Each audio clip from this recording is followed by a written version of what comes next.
What's up guys, welcome back for some Glorious Smite today. Doing Bakasura solo. Now, I can't remember if this was a request, I feel like it was, but I was going to do it anyway. Because this game, win or lose, I hit rank 10, which is pretty nice.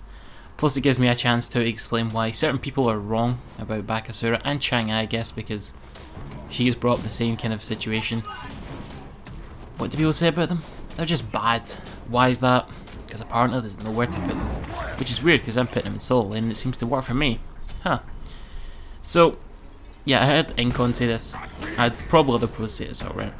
He went, probably Bakasura is, there's no place to put him. Right? He said about Chang as well. And obviously the good thing about this video as well is I'm up against arguably the worst matchup for Bakasura. You're reliant on your true damage and your 3 clear well. And she says no. She goes whoosh, and you can't use your A's. So that's a problem.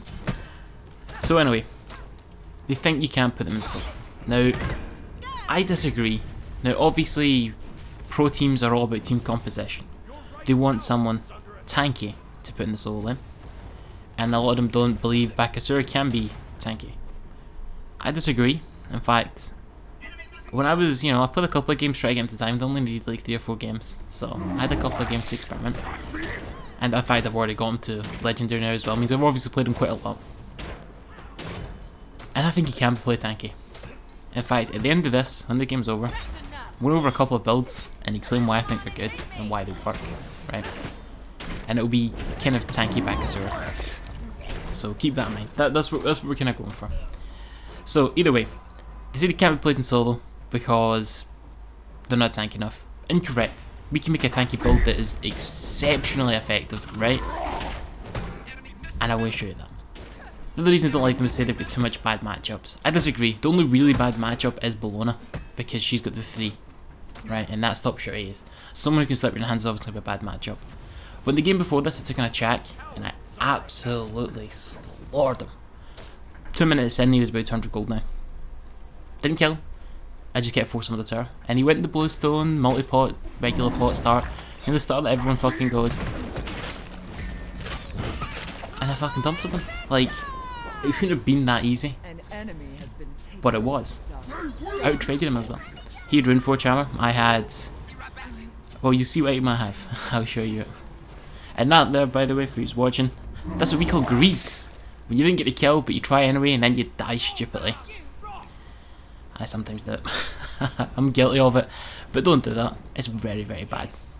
But anyway, I dumpstered the Chak, who went Glowstone, Boots, Runeforge.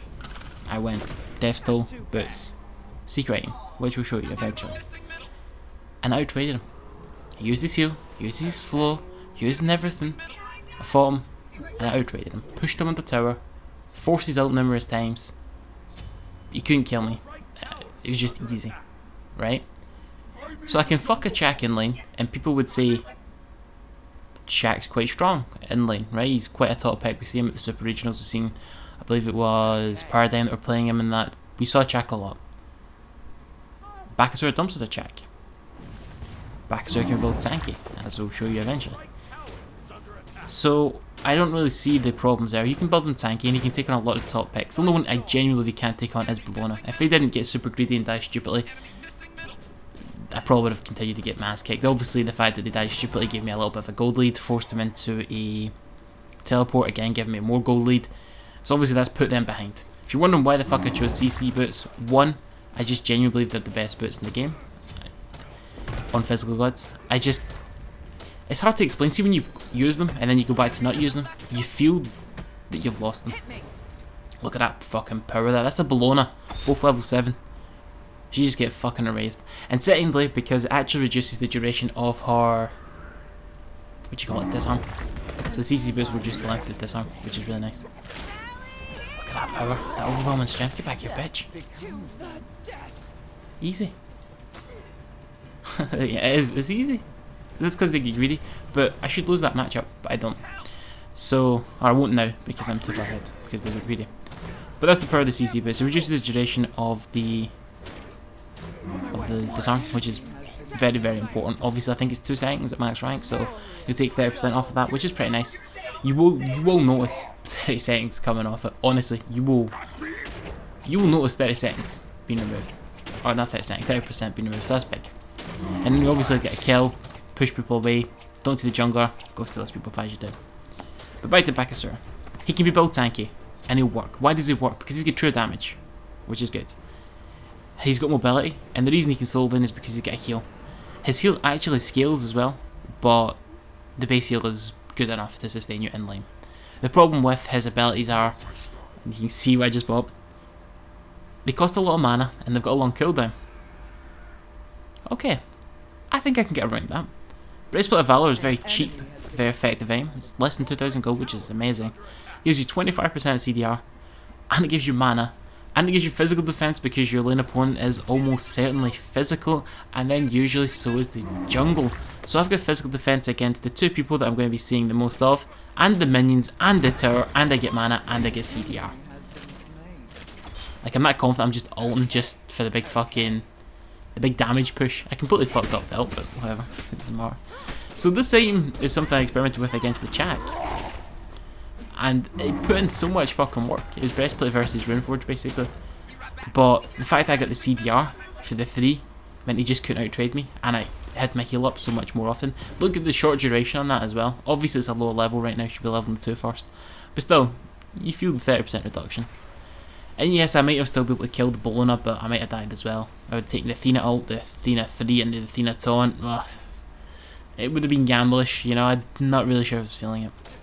And don't forget, the CC boost affects all forms of CC. So the Ratatasker slow, the Athena taunt, the Medusa slow and stun, the Chronos stun, the Athena slow, the fucking stun from Bologna, they all get reduced by 30%, which is just so good. Sup squirrel, how you doing? I'm hungry for some squirrel. 1-0, boom, got it, no problem. And we might even get Athena as well, pretty fucking nice. So, back to Bakasura, we keep getting distracted by the fucking game here. He can be built tanky. I believe he works. He can take out gods that are supposed to outclear him and outpoke him, like Chak. And the Chak wasn't a terrible player, I looked him up, he's platinum 2, it's not amazing obviously, but if you consider gold 4 or whatever about average, right? Then Plat 2 is a little bit above average, or if you consider gold average, Plat a bit above average, you know, and he's the higher end of it, so you know, he's an above average player with the correct build, bluestone, pots, blah blah blah. And he get pushed under, and he gets his ass kicked. I couldn't really kill him eventually, you know, he was just too tanky, but I was out trading him, which was still pretty effective. So I could out trade the Chak, I was tanky, but the last thing that these gods need, that a lot of team comps want, they want him to be able to have an impact power. Fair enough, he's level 6 or something, and I'm level 11. But still, the point stands. It was 2v1. They want these guys to bring something to the team fight. Something fucking devastating and powerful. Something that says, I am a threat to you. Particularly to the squishies. What's Bakasura's threat? It's his fucking ultimate. But then you're thinking, but the problem with that is, that's on quite a long cooldown. It is. But didn't we solve some of that issue with a juicy Breastplate of Valor, giving us 25% reduction? We did. So, he can bring something to a team fight, which is his ult, which is a giant cripple and a slow. And he's got minions to body block and be annoying. And he gets an AoE chomp, which is pretty effective. So, it means you can hit multiple enemies. So he does bring something to the team fight. It's not a lot, but he brings a threat, the ult threat. And yes, the damage falls off, and the reason it falls off is just because the enemies have a larger HP pool as the game progresses. So what they mean is, your damage is still just as high, but we've got more health, so you need to hit us more often to kills. Right? It's not that the damage itself falls off, it's that their health increases, but it's got the same kind of impact.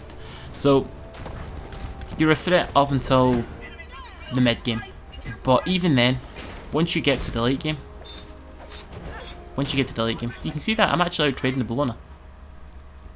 Out trading the Bologna. She's the same level as me. And out trade. Look, fair enough, the Mercury showed up and she knows he's there and she's scared. But she's still backed off first. She went under tower. And look at the build I've got. Do you look at it? So here's where the enemy's F6'd, unfortunately.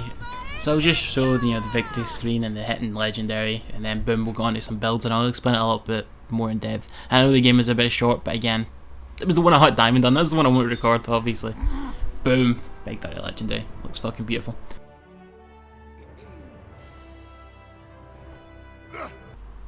Okay, so here's Bakasura's loadout, right? We're going to do a couple of builds. This will be Tankasura. I've got a couple of versions. We'll just do it quick and I'll explain why I like it. So, first things first, we're going to need boots, obviously.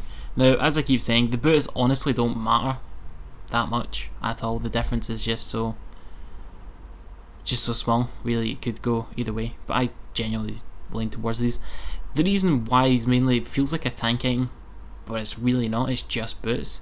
But you feel tankier. You feel like you can stay in the fight for longer. Whereas with other warrior tabi and such, I don't feel like I have extra power. But I do feel squishier. But it's a personal preference thing. Like I said, the difference is so meager that it doesn't really matter. So if you're in solo and you're against the physical, I actually prefer to go physical defense.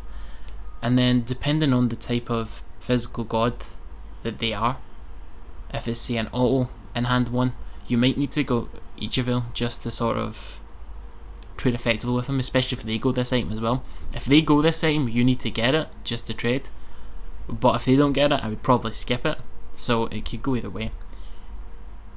So from there, if we just assume it's one standard mage and one guardian, and the mage is like an Uwa or a Ra or something that you don't really need to respect too much. You don't need to go into magic defense.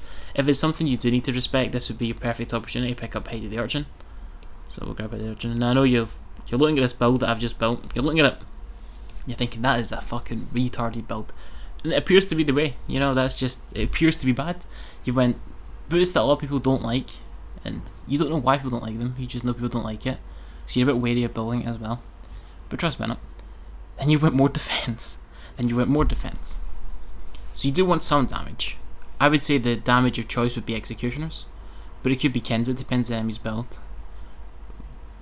But I would probably swing exec. Right? Then I would go Frostbound Hammer. I still think it's better than Fatalis. In fact, that's one of the reasons why I stopped going the all damage build. I feel Fatalis is a damage item that doesn't offer enough damage, so it ends up hindering your build. So we go Frostbound. And I would usually finish on another physical defense item. I could make Guardian. It could be more cooldown. You could get Miller to Null. You could get Runeforge Hammer. Doesn't really matter. We would just get Runeforge for the sake of it. And it would be good if I could look at my stats. Okay, here we go. This is what you end up with. 264 physical defense, which is really high. 113 magical, which is really good. Over 3,000 health, which is really good. And you've got lots of cooldown. As you can see, your butcher blades up every 10.5 seconds. Your minions up every 10.5 seconds. Your ults up every 7.5 seconds. However, like I said, you do not need to get this item. You could instead get Mail Renewal. This means you'll be slightly under 3k health if you get Mail Renewal. Where the fuck is Mail Renewal? There it is. I think it's put you at 29.90. What's it? HU wise? Yeah, 29.90. So still nearly 3k. But you've got max CDR, which means your butcher blades up every 8.4 seconds. Right? That's really, really strong. I'm not exactly sure on the duration of it. I believe it is about 5 seconds. So, if you actually... It's up every 8.4 seconds, and it lasts for 5 seconds, so the downtime on it is very minimal. So this will give you basically non-stop true damage. You just keep abusing it, which is really, really strong. And the actives are go Sprint and Beads. Now, I know Sprint's been downgraded, right? I get that. It's downgraded, nobody wants to buy it. But I still feel Sprint and Frostbound's better than Fatalis. I feel Frostbound makes you more of a threat, especially with your ult, which is AoE, so if you hit multiple people with the slow, that'd be really, really good. And Sprint will allow you to keep up with them. Sprint and Frostbound means they can't escape. It's like Fatalis, but Fatalis doesn't offer enough, in my opinion. Now, the main downside to this build is there's not a lot of attack speed in it, which means you're not hitting as often with your true damage as you would like, but with the cooldown, you're going to get it much more often to compensate for that, so it kind of works out. The other build that I ended up going was something similar to this, I believe, except what was the build I ended up going? I know I got rid of one of the cooldown items. I feel like it was this one, and we got rid of these, and I put in kin size. So another defensive build I messed about with. Kin size, okay, and I feel like either it was a Titans and exec or a Fatalis, but you could do that as well. That should probably give you a lot more DPS while still keeping you fairly tanky. It's probably a good build as well, something like that. Again, you would get Sprint. I know, you want Fatalis, but it never worked for me. You need Sprint no matter what, right? Because you get slowed down, Fatalis is pointless. That happened a lot. People had Frostbound, Gem of ISO, Curses. So having Fatalis didn't count for jack shit, because you might not get the movement speed penalty, but if you're moving so slowly it doesn't matter, they're still going to escape you, right? There it is. So I couldn't recommend it. I couldn't. It just didn't make any goddamn sense. Like in one game people had, was it 2 Curses, 2 Gems and a Frostbound in one game. Fatalis, it felt like I didn't have it, because I may as well not have had it, because I kept getting slowed down. That's why I keep seeing Frostbound currents Fatalis, because you might not get the movement speed penalty, but you're still slowed. It doesn't move the slow, so you still can't land your autos, especially if you're melee. So you're going to have to get Sprint regardless, right? So you may as well just have Frostbound and trade more effectively, which makes a lot of sense. So, you know, that's another decent build. This still gives you good stats, like that, 209, 113, 27, 40 HP. You still get cooldown on it, you know, which is nice, 25%. And this is 2 physical defense items, 1 magical, a way to trade with physicals and certain magical gods if they're AA and hand based, and you get CC reduction, which is incredible, and then you get Kin's exec, both gives you attack speed, and you know, it gives you another form of damage for the Kin passive, and you get a lot of shred. So it's a really good build as well. But just for the sake of it, I also give you what other people would consider sort of some standard builds on Bakasura, right? And you can kind of compare them, right?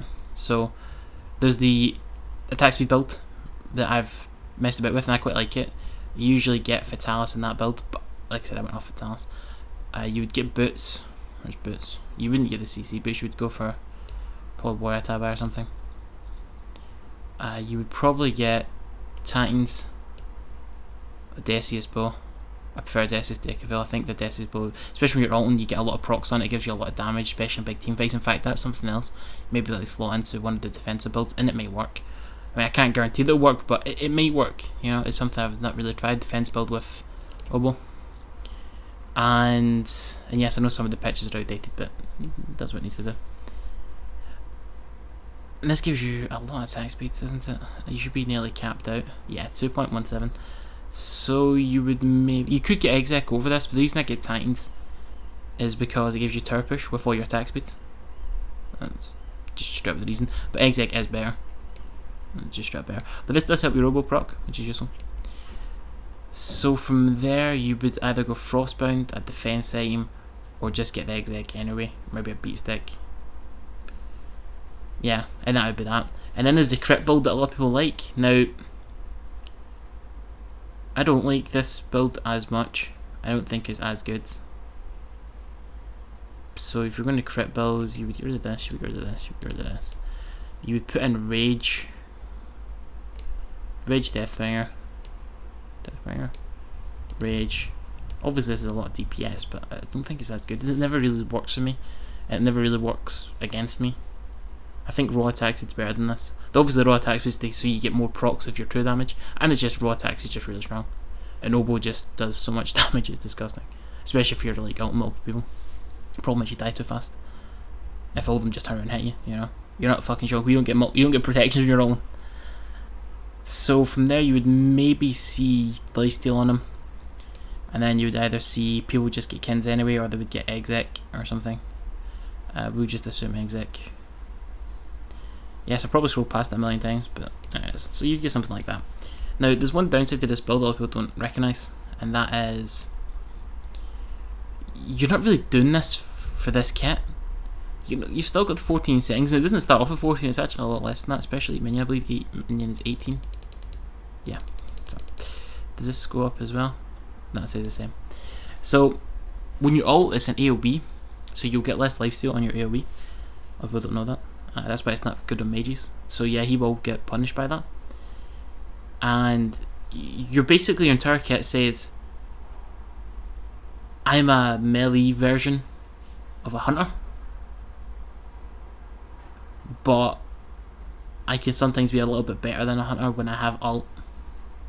So every 90 seconds, for 3 seconds or whatever, I'm slightly better than a hunter. For the rest of the time, I'm a weaker version of a hunter. That's it. The hunters have probably got more escape, some more CC. In fact, I didn't have any CC at all outside of his ult, so did absolutely have more CC. He's basically just bad hunter. That's why I don't like this build. That's why I like to do it differently. I like to take advantage of what the kit offers. The kit offers 2 damage. Why shouldn't I be taking advantage of that? It just makes sense to me, right? So that's the builds I've been trying out. I like the Tankasura better. I think it trades more effectively with warriors. He's still a threat on mages because of his true damage and his ult, and he still puts the fear in them. And it's worked the best. Obviously 6-7 games isn't enough testing really to get a good rounded opinion, but all I can say is it worked the best for me, and why not try it? You know, I know I get exactly what you're thinking. You look at the build and you go, it's a horrible build. Fucking CC boost and your breastplate and Bakasura. That's disgusting. But that's because you've been trained to think these items are bad. But once you see it do well, your mind starts to change and you go, well, maybe there's something to do. Maybe I should really try it. Then you try it and it actually ends up being quite good. That's all I can say anyway. So guys, I hope you all enjoyed this. Thanks for watching, and as always, see you all next time.